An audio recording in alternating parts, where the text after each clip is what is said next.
താങ്ങാൻ കഴിയാത്ത വിഷമങ്ങൾ വരുമ്പോൾ, പ്രയാസങ്ങൾ വരുന്ന സമയത്ത് നമ്മുടെ ഖൽബ് താളം തെറ്റി പോകുമ്പോൾ അതിൽ നിന്ന് നമുക്ക് സമാധാനത്തിൻ്റെ ഒരു വഴിയിലേക്ക് വരാൻ വേണ്ടി, നമുക്ക് മനസ്സമാധാനം ലഭിക്കാൻ വേണ്ടി നമ്മൾ ചൊല്ലേണ്ട മഹത്വമായ ഒരു ദിക്റിനെ പറ്റിയാണ് ഇൻഷാ അല്ലാഹ് ഇന്നത്തെ മജ്ലിസിലൂടെ നമ്മൾ പറയുന്നത്.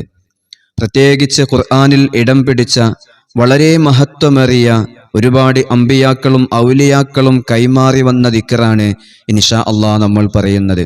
ഒരുപാട് ആളുകൾക്ക് അറിയുന്ന ദിക്ർ തന്നെയാണ്. എന്നാൽ ജീവിതത്തിൽ നമ്മൾ അതിനെ പതിവാക്കണം. പതിവാക്കി കഴിഞ്ഞാൽ താളം തെറ്റിപ്പോയ മനസ്സുകൾക്ക് സമാധാനം ലഭിക്കും. ഒരു നിലക്കുള്ള മനപ്രയാസവും നമ്മെ അലട്ടുകയില്ല. നീറിപ്പുകയുന്ന ഖൽബുകൾക്ക് ശാന്തി ലഭിക്കാൻ വേണ്ടി നമ്മൾ ചൊല്ലേണ്ട ദിക്റാണ്. പരിശുദ്ധമായ ഖുർആനിൽ ഇടം പിടിച്ച ആയത്ത് കൂടിയാണ് ഇൻഷാ അല്ലാഹ് ഈ പറയുന്ന ദിക്ർ. പലപ്പോഴും നമ്മൾ വല്ലാതെ വിഷമിക്കുന്നത് നമ്മൾ കാരണമായിട്ടല്ല.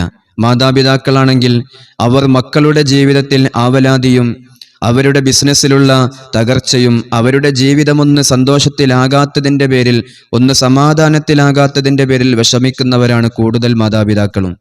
എന്നാൽ മക്കൾക്ക് വേണ്ടി മാതാപിതാക്കൾ ഈ ദിക്ർ ചൊല്ലുക, മക്കൾക്ക് അത് ചൊല്ലാൻ വേണ്ടി കൊടുക്കുകയും ചെയ്യുക. ഇൻഷാ അല്ലാഹ് നല്ല ഫലം ലഭിക്കുന്ന ദിക്റാണ്. നമ്മൾ ചൊല്ലേണ്ട ദിക്ർ ലാ ഇലാഹ ഇല്ലാ അൻത സുബ്ഹാനക ഇന്നി കുന്തു മിനൽ ളാലിമീൻ. ദിവസം ഒരു 70 100 തവണ നമുക്കതിനെ ചൊല്ലാൻ സാധിക്കണം.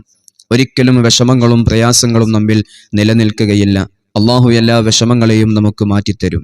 അതുപോലെ തന്നെ കൂടുതലായും നമ്മൾ അനുഭവിക്കുന്ന വിഷമങ്ങൾക്ക് പിന്നിൽ നമ്മൾ നോക്കുകയാണെങ്കിൽ സാമ്പത്തികമായ ബുദ്ധിമുട്ട് തന്നെയായിരിക്കും. പലരും സമ്പത്തില്ലാത്തതിൻ്റെ പേരിൽ വിഷമിക്കുന്നവരായിരിക്കും. അതുപോലെ തന്നെ പലരും സാമ്പത്തികമായ ഇടപാട് നടത്തി കടങ്ങൾ കൊടുത്ത് തിരിച്ച് കിട്ടാത്തവരായിരിക്കും. അതല്ലെങ്കിൽ വലിയ വലിയ സമ്പാദ്യം നമ്മൾ ബിസിനസ്സുകളിൽ ഇൻവെസ്റ്റ് ചെയ്ത് കച്ചവടത്തിന് വേണ്ടി ഇറക്കി അതിൽ പരാജയം സംഭവിച്ചതായിരിക്കും. അതല്ലെങ്കിൽ കുടുംബ സംബന്ധമായി മറ്റേതെങ്കിലും മേഖലകളിലൂടെ നമ്മൾ പണം ചെലവഴിച്ച് അതിൽ നമ്മൾ കുടുങ്ങിയവരായിരിക്കും കൂടുതൽ ആളുകളും.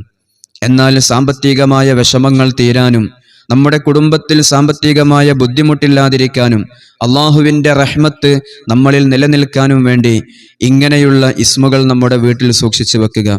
ഇതിൽ എഴുതിയിട്ടുള്ള മഹത്വമേറിയ വാക്കുകൾ കാരണമായി നമ്മുടെ കുടുംബത്തിലുള്ള, നമ്മുടെ കുടുംബ ജീവിതത്തിലുള്ള സാമ്പത്തികമായുള്ള എല്ലാ വിഷമങ്ങളും പ്രയാസങ്ങളും നമുക്ക് മാറിക്കിട്ടും.